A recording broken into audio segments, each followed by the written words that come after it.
Welcome to Dr. Video's examination of swearing, what's not really swearing.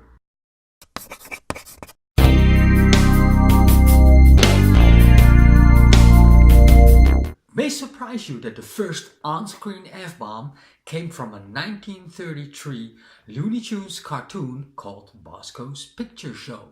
Dirty fuck! But soon after, swearing got banned and directors had to be very creative about it. They tried all kinds of stuff, like making use of a strange loophole. For a while, swearing was permitted if it was a quote from famous literature. Would you care to see me do the sleepwalking scene from Macbeth? No. Oh, damn it. When finally the ban on swearing was lifted in 1968, we all know what happened. It rained curse words in Hollywood like never before. Think of Tarantino movies, South Park, The Wolf of Wall Street, the latter making a whopping 544 mutterings of the F word. But sometimes too much is too much. So directors turn swearing into something else. Let's take a look at why and how they do this. Filmmakers don't always want to restrict their audience with an R rating. So they're getting more and more sneaky about their actors swearing without even swearing. Especially in movies made for younger audiences, like one of my favorites, Home Alone. Be a good little fella now and open the door.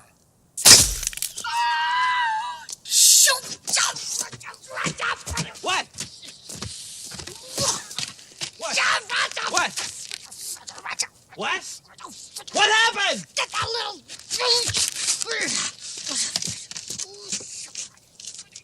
Well, why is this character so funny? Well, we all know Joe Pesci. He is that terrible, foul-mouthed, violent gangster in epic mafia movies. Think of Once Upon a Time in America, Goodfellas, Casino, and now he's in a kids movie.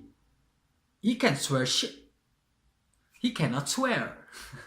I heard all his old F-bombs and mother Fs from all previous gangster movies. As you can see from those examples, swearing can actually be funny without swearing. The non-cursing can make the movie a lot lighter, sillier, or more absurd. One early example of cussing that was so much sillier because it got replaced with nonsense is of course a classic. It was the 1975 version of Monty Pythons Quest for the Holy Grail. You don't threaten us, English pig dogs. Go and boil your bottoms, son of a silly person. I blow my nose at you, so-called actor king. You and all your silly English niggas.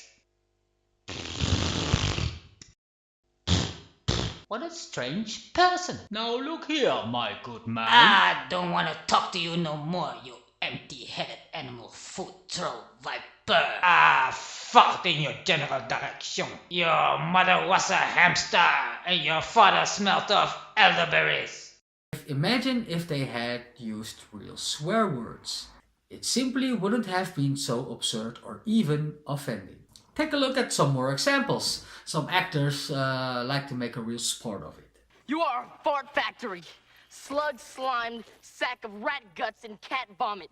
Cheesy scab-picked, pimple-squeezing finger bandage. A week-old maggot burger with everything on it and flies on the side. Substitute chemistry teacher, Mung tongue, math tutor, pinhead, prison barber, mother lover. nearsighted gynecologist. In your face, camel cake. In your rear, cow derriere. Lion crying, spying, prying, ultra pig. You lewd, crude, rude, bag of pre-chewed food dude. Rufio, if I'm a maggot burger, why don't you just eat me? You two-toned, zebra-headed, slime-coated, pimple-farming, paramecium brain, munching on your own mucus, suffering from Peter Pan envy. What's a paramecium brain? I'll tell you what a paramecium is. That's a paramecium. It's a one-cell critter with no brain that can't fly. Don't mess with me, man. I'm a lawyer. And actually, when you think about it, it's pretty smart. Normal curse words don't really stand out to us anymore. We've become quite numb to them. especially in the 80s where movies were full of swearing. We've heard it all before.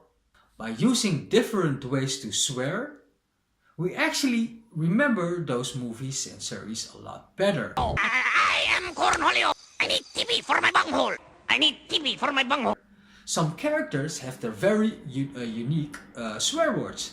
Think of 30 Rock's Liz Lemon with her very own words like BLURGH and JAGS and NERDS. Mr. Geis, I'm sorry it took so long. Mr. Geis? Ah, BLURGH! Some directors leave out the worst part. What the f***? Mother f***! Or replace it with a bleep or explosion. Yeah, we've been coming here every day. This is so f***ing good. Jerry? Oh, I'm sorry. That's nice. Well, I hope you're satisfied. What? Every word out of my son's mouth now is Or they simply replace swear words with something else. Our ears are being spared and the ratings are being avoided. But in the meantime, we know exactly what they're talking about. One of the first series to do this was the original Battlestar Galatica from 1978, by simply replacing the F word with FRACK.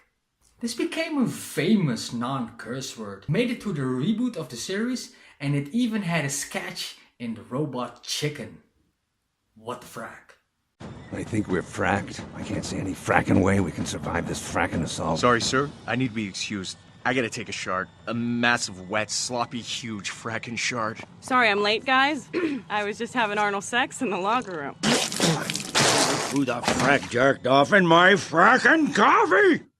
What the f*** are they saying? If cussing is replaced with something totally unrelated, it tickles our funny bones because we don't expect this. Mother puss bucket. Son of a bee sting! She's turning the entire office against us! You dirt-eating piece of slime! You scum-sucking pig! You son of a motherless goat! One excellent example of this is the Netflix series The Good Place. Everyone swearing over there is automatically replaced with mundane stand-in words like fork, shirt, and bench. It's like, what the fork? This really sticks and is so much easier to apply in real life, like frack and blurg. Fork is probably a keeper. Somebody royally forked up. Why can't I say fork? You're trying to curse, you can't hear. That's bullshit. Condescending bench. Motherfucker. You know I'm trying to say ashhole and not ashhole, right? I got that, yes. Extra brilliant. Because we know that the intention of the character is to use real swear words. But by some unknown sorcery, they simply can't. And we can see their frustrations with it too. It's like we're watching Life-censoring and the greatest parody of censoring at the same time. Another movie that applies Life-censoring as a parody is Demolition Man from 1993, handing out instant tickets for the use of profanity. Sanctimonious asshole. Melina Huxley, you are fined 1/2 credit. As a pistol. Look, I don't need a history lesson. Come on, Hal. Where the goddamn guns? You are fined 1 credit for a violation of the verbal morality statute. What? Fuck you. Your repeated violation. Fuckers are fast, too. You are fined 1 credit for... Smoking is not good for you. It has been deemed that anything not good for you is bad. Hence, illegal. Alcohol, caffeine, contact sports, meat. Are you shitting me? John Sparky, you are fined 1 credit for a violation of the verbal morality statute. A sneaky director's trick is dragging the swearing for so long that by the time we hear the replacement, our mind already filled in the blanks. And usually with something a lot worse. We feel kinda guilty for doing so. Oh, fudge. Only I didn't say fudge. Oh shit. Talkie mushrooms. A genius way of making actors swear without swearing is by simply using the verb itself to stand in for it. Take a look at some examples from the fantastic Mr. Fox. Fox. I said Fox. The fantastic Mr. Fox. Fox. Okay, Dutch. De fantastische meneer Vos. There you go. Don't cuss and point. You're gonna cuss with somebody. You're not gonna cuss with me, you little cuss. Me. Well, you sure as cuss not getting any worse. Oh my cuss. This is gonna be a total cluster cuss. You scared the cuss out of us. In this last fragment, it's very obvious that they are swearing, but there is another clever way to cover it up and still leave a little mystery to it. Smurf can literally mean anything, so it's up to you what you make of it. Hey, isn't there anywhere I can find some Smurf and quiet around here? Oh, Smurfle sticks. Hey, what's smurfing off? Goodness gracious! Did something bad came up? Well, then you have to blame your own dirty mind. As a last bonus, I want to make a special mention of Friends. The makers have been so smart about swearing in the series to not even replace it with sound or word, but make their very own gesture. Oh, what is the word for an adult who doesn't have dinosaur toys in their bedroom?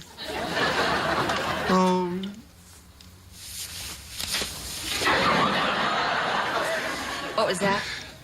Monica knows. It's this dumb thing that Ross made up to try to fool our parents. It's a way of giving the finger without actually having to give it. Although it's silent, we are perfectly aware of what it means. I bet a lot of parents aren't too happy with the instruction Monica gave children to fool their parents. But to them, I simply say... After all this, you might wonder why we curse and not curse at all. Research shows that dropping the F-bomb actually reduces pain. So as a doctor, I advise you to happily frack, fork and blurg the next time you stub your toe. Thanks for watching Dr. Video's examination of swearing. What's not really swearing? What words do you use instead of swearing? What are your favorite non-curses in movies? Please leave them in the comments. And if you're not a piss, snot or booger, please subscribe to my forking channel. Why, you stuck-up, half-witted, scruffy-looking nerf herder!